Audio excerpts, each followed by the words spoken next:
Hare Krishna, Hare Krishna, Hare Hare, Hare Ram, Ram Ram, Hare Hare. So, continuing the discussion about Mahaprabhu. Okay, so we saw last time, day before yesterday, we were seeing how Mahaprabhu took sannyas and how after taking sannyas, he left his home.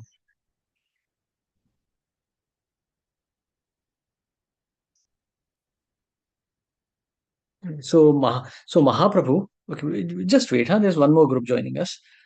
So what we did was last time we were discussing about Mahaprabhu's leelas, how Mahaprabhu took sannyas. He took sannyas because people were becoming offensive. He realized that this is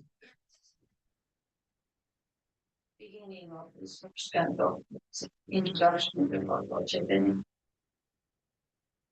so. Yeah. So Mahaprabhu took sannyas for the welfare of the humanity at large because he's the Lord, he's the Acharya, he's the Yogavatar, and his appearance is essentially meant for the deliverance of the people of this age. But the people of this age were so arrogant that they were not accepting him and they started offending him only. So, in order to make them respect him, first he took sannyas. I mean, of course, today this doesn't work because today people are even more arrogant. But in the past ages, at least sannyasis were respected. Okay. Mhm.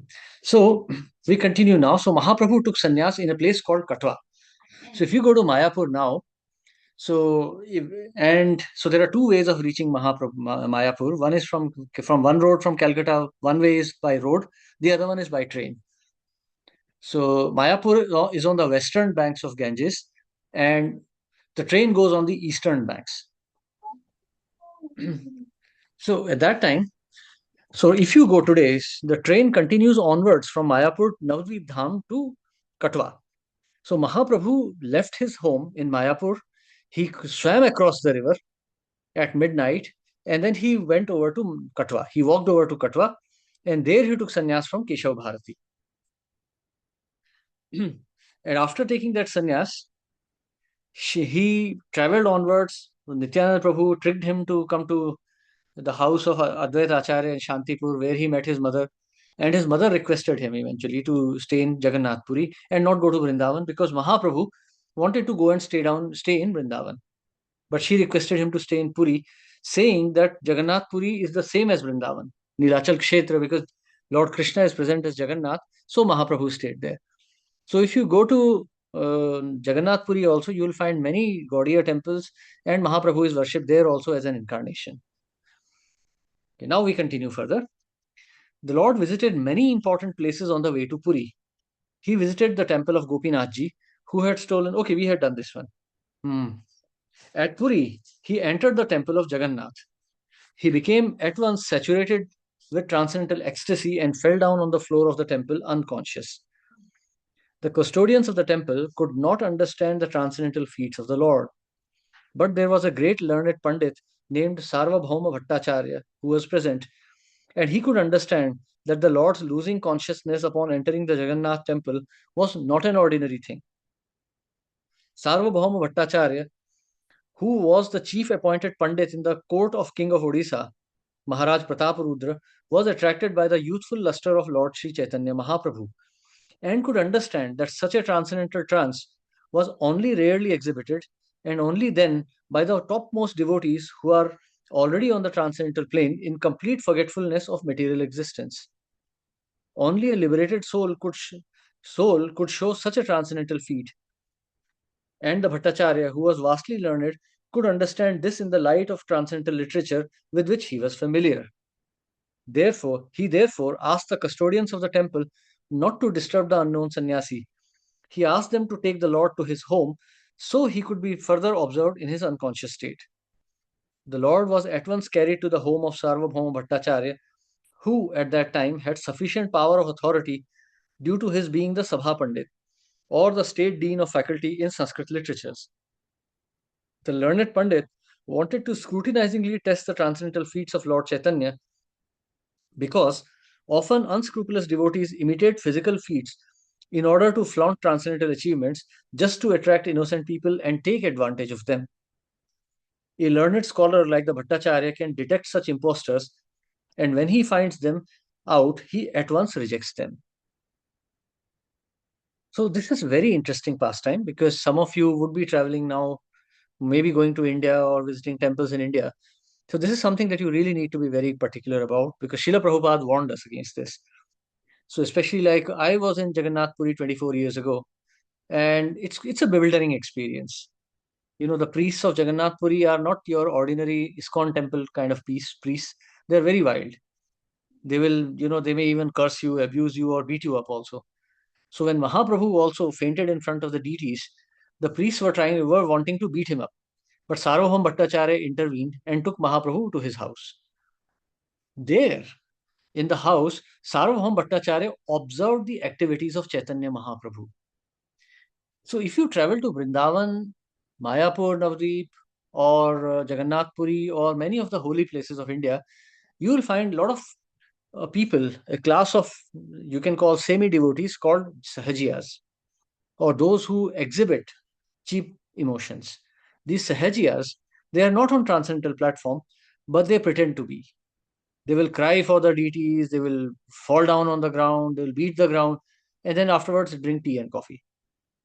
So I have seen it also. When I was in Jagannath Puri, I saw these men and women shouting, "Oh, Jagannath, Jagannath," and then crying.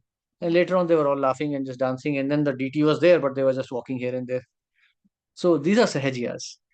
So Mahaprabhu also warns us against this. Srila Bhakti Vinod Thakur warns us. And Srila Prabhupada also warns us. Because such people, they are devotees. They are devotees because they have some sentiment for Krishna.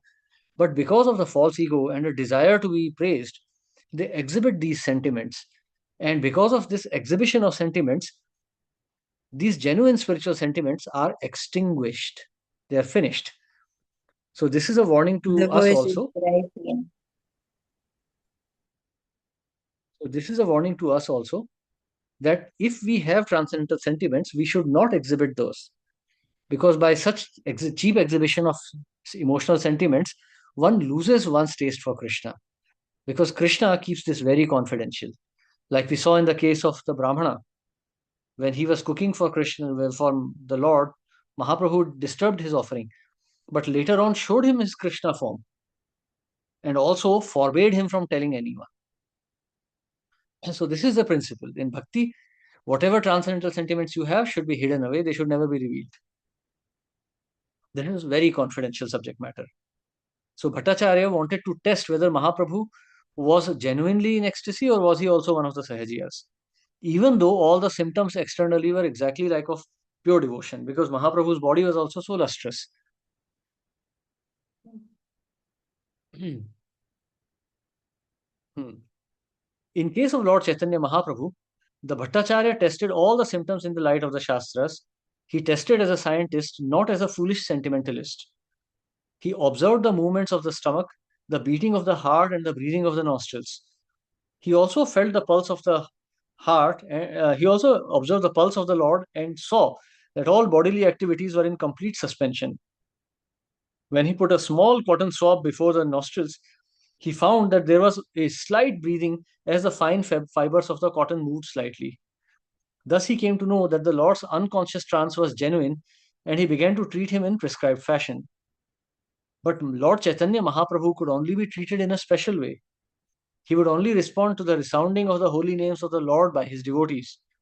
This special treatment was unknown to Sarvabhaum Bhattacharya because the Lord was still unknown to him. When he saw him for the first time in the temple, he simply took him to be one of the many pilgrims.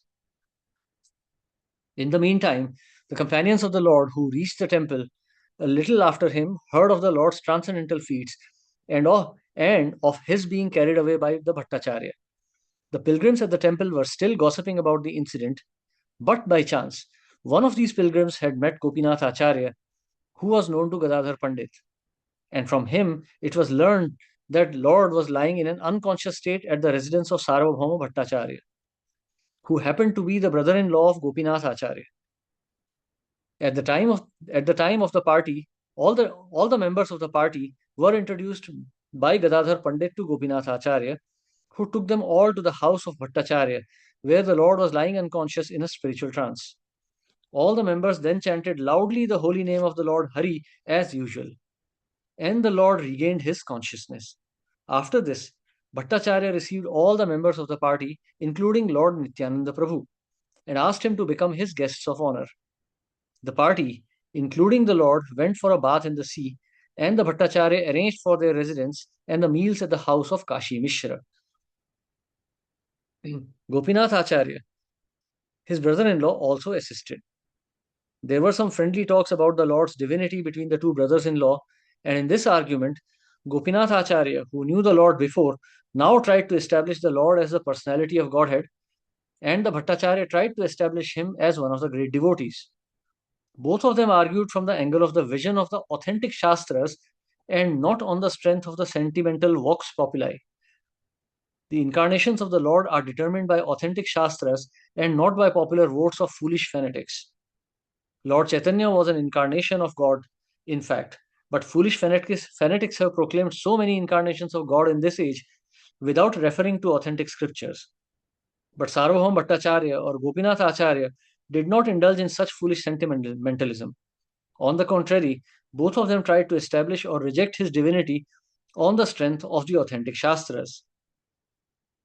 Later, it was disclosed that Bhattacharya also came from the Navadvip area, and it was understood from him that Nilambar Chakravarti, the maternal grandfather of Lord Chaitanya, happened to be a class fellow of the father of Sarvabhaum Bhattacharya. In that sense, the young sannyasi Lord Chaitanya evoked paternal affection from Bhattacharya. Bhattacharya was the professor of many sannyasis in the order of Shankaracharya Sampradaya, and he himself belonged to that cult. As such, the Bhattacharya desired that the young sannyasi Lord Chaitanya also hear from him about the teachings of Vedanta. So, this is a very important point to be mentioned here. So, Sarvabhaum Bhattacharya took the Lord back to his house and observed his symptoms very carefully to discern whether these sentiments are genuine or they are just bogus. So, if a person is pretending to faint, his breathing will be normal, his heart pulse, and everything will be normal. But when one faints in spiritual ecstasy, he becomes like a dead body. This is explained in later parts. I mean, especially in the Antya Leela, we'll also see this thing that when one is in spiritual ecstasy, one's external symptoms are very different from ordinary unconsciousness.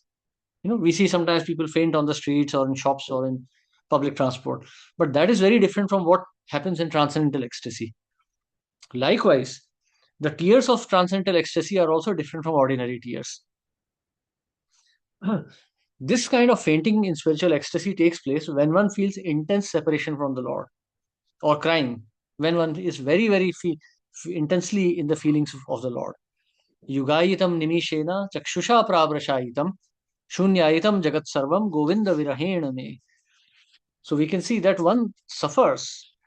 So, of course, we are going to see these teachings of the Lord at the end of this discussion.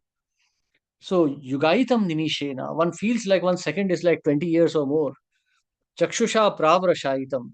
So, Pravrashaitam, like they're raining tears. Shunyayitam Jagat Sarvam. One feels absolute darkness in this world. So, that's the symptom of pure ecstasy of love of Godhead.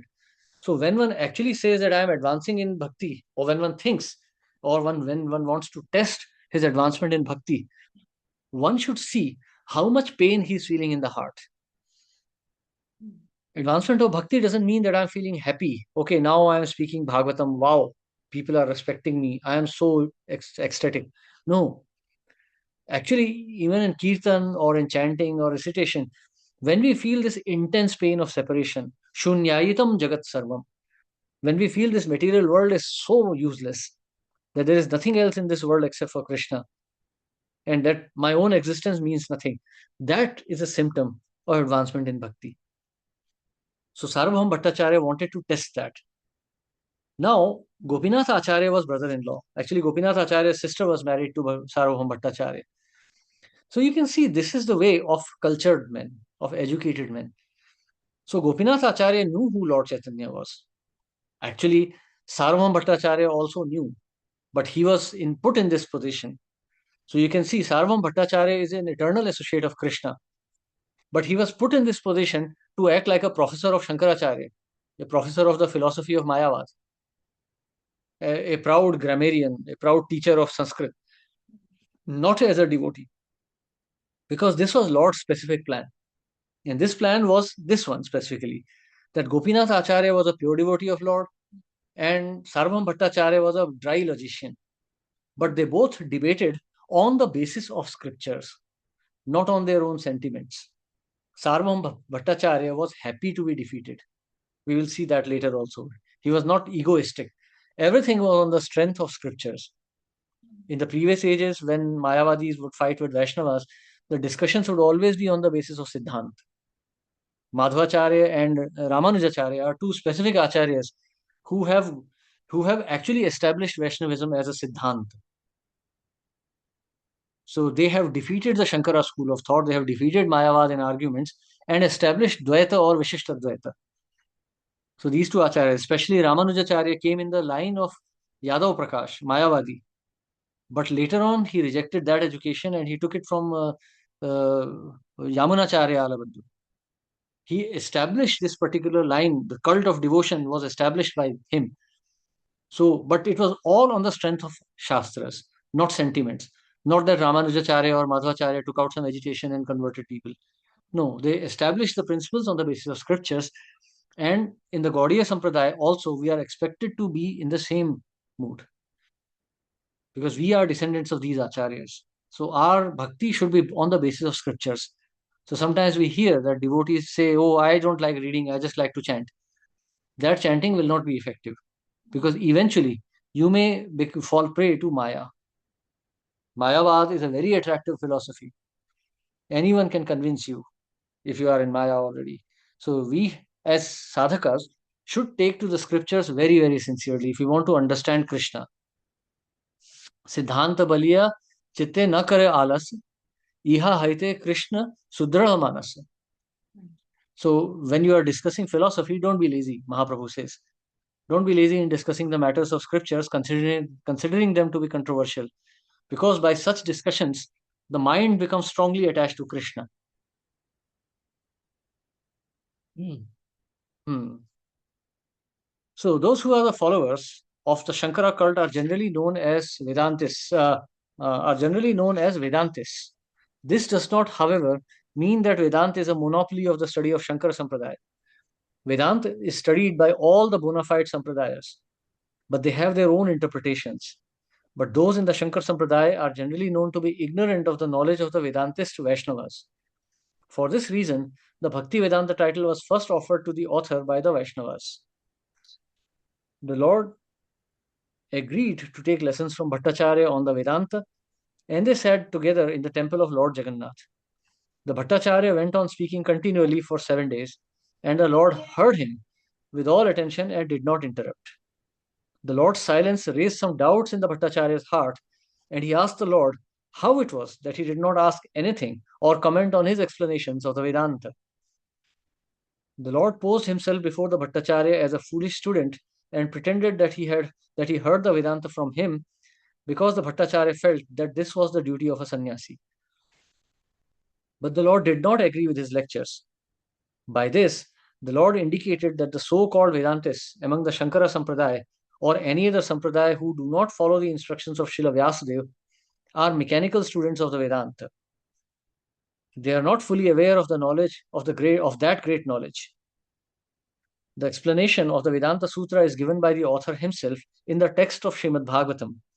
One who has no knowledge of the Bhagavatam will hardly be able to know what the Vedanta says. The Bhattacharya, being a vastly learned man, could follow the Lord's Shastric remarks upon the popular Vedantist. He therefore asked him why he did not ask about any point which he could not follow. The Bhattacharya did not ask, could not understand the purpose for his dead silence for the days he heard him. This shows clearly that the Lord had something else in mind. Thus the Bhattacharya requested him to disclose his mind. Upon this, the Lord spoke as follows. My dear sir, I can understand the meaning of the sutras like Janmadhyasya Yatah, Shastra Yonitvat, and Athato Brahma Jigyasa of the Vedanta Sutra. But when you explain them in your own way, it becomes difficult for me to follow them. The purpose of the Shastra Sutras is already explained in them, but your explanations are covering them with something else. You do not purposely take the direct meaning of the sutras, but indirectly give your own interpretations. The Lord thus attacked all Vedantists who interpret the Vedanta Sutra fashionably, according to their limited power of thinking, to serve their own purpose. Such indirect interpretations of the authentic literatures like the Vedanta are hereby condemned by the Lord. The Lord continued, Srila Vyasdev has summarized the direct meanings of the mantras in the Upanishads, in the Vedanta Sutra. Unfortunately, you do not may take their direct meaning. Indirectly, you interpret them in a different way. The authority of the Vedas is unchallengeable and stands without any question of doubt. And whatever is stated in the Vedas must be accepted completely. Otherwise, one challenges the authority of the Vedas. The conch shell and cow dung are the bone and stool of two living beings. But because they have been recommended by the Vedas as pure, people accept them as such because of the authority of the Vedas. The idea is that one cannot set his imperfect reason above the authority of the Vedas. The orders of the Vedas must be obeyed as they stand without any mundane reasoning. The so called followers of the Vedic injunction make their own interpretations of the Vedic injunctions, and thus they establish different parties and sects of the Vedic religion. Lord Buddha directly denied the authorities of the Vedas and he established his own religion. Only for this reason, the Buddhist religion was not accepted by the strict followers of the Vedas. But those who are so called followers of the Vedas are more harmful than the Buddhists. The Buddhists have courage to deny the Vedas directly, but the so called followers of the Vedas have no courage to deny the Vedas, although indirectly they disobey the injunctions of the Vedas. Lord Chaitanya condemned this. The example of the conch shell and that of the cow dung given by the Lord are very much appropriate in this connection. If one argues that since cow dung is pure, the stool of a learned Brahmana is still more pure, his argument will not be accepted. Cow dung is accepted and the stool of a highly posted Brahmana is rejected. The Lord continued, the Vedic injunctions are self authorized, and if some mundane creature adjusts the interpretations of the Vedas, he defies their authority. It is foolish to think of oneself as more intelligent than Srila Vyasadeva. He has already expressed himself in his sutras, and there is no need of help from personalities of lesser importance. His work, the Vedanta Sutra, is as dazzling as the midday sun, and when someone tries to give his own interpretations on the self indulgent sun like Vedanta Sutra, he attempts to cover this sun with the cloud of his imagination. The purpose of the Vedas and Puranas are one and the same. They ascertain the absolute truth, which is greater than everything else. The absolute truth is ultimately realized as the absolute personality of Godhead with absolute controlling power. As such, the absolute personality of Godhead must be completely full of opulence, strength, fame, beauty, knowledge, and renunciation. Yet the transcendental personality of Godhead is astonishingly ascertained as impersonal.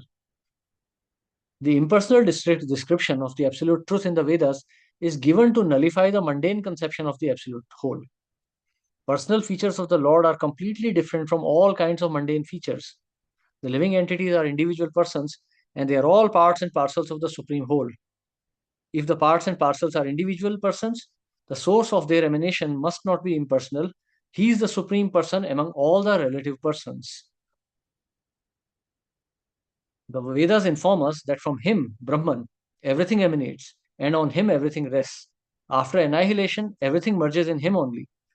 Therefore, he is the ultimate dative, causative, and accommodating cause of all causes, and all these causes cannot be attributed to an impersonal object. So, so essentially, what we are discussing now, this philosophical discussion will continue for a bit more. So, Sarvabhaum Bhattacharya explained a verse called Atmaram. He gave a meaning, he used the word Atmaram. Atma Aram, one Atmaram, one who satisfies himself, one who is self satisfied. In this world, we are not Atmaram. We depend on others. We need a car, we need a house, we need a wife, husband, father, brother, mother to satisfy us. But the Lord is not like this. He's Atmaram. When we see Vishnu, Vishnu is always sleeping. Vishnu is not romancing with Lakshmi Devi. Vishnu is Atmaram.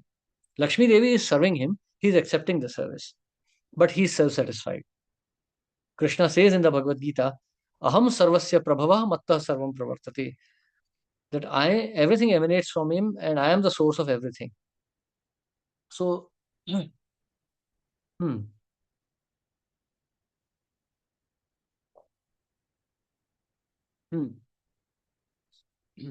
matta sarvam pravartate.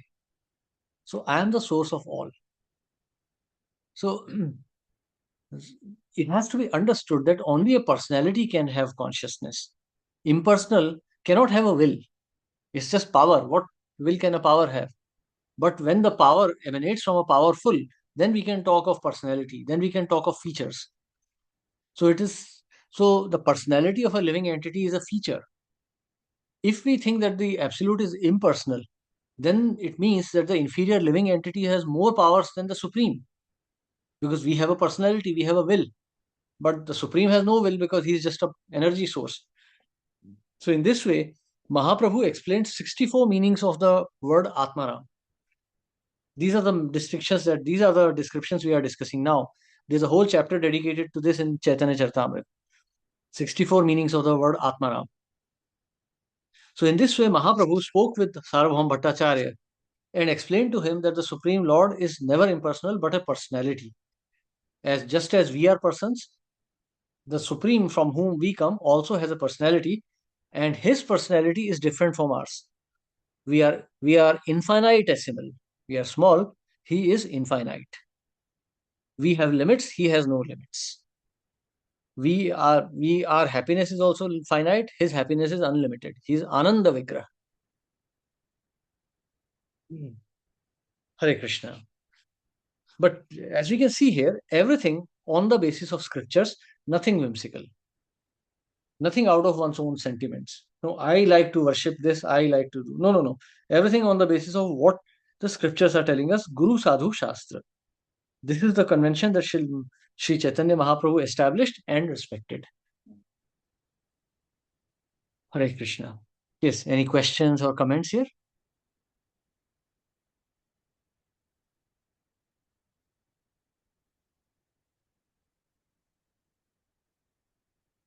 Okay, in that case, we stop here today. We continue on Monday with further discussion on the teachings of Lord Chaitanya. So thank you very much, everyone. Hare Krishna. Hare Krishna. Prabhupada ki jai. Prabhupada ki jai. Thank you, Prabhuji. Thank you, Abhishek. Prabhupada ki jai. Hare Krishna, Prabhu. Thank you, Prabhuji. Hare Hare Krishna. Krishna. Thank you. Dandat pranam. Thank you. Hare Hare Krishna, Thank you. Prabhuji. Dandat Dandat pranam. Dandat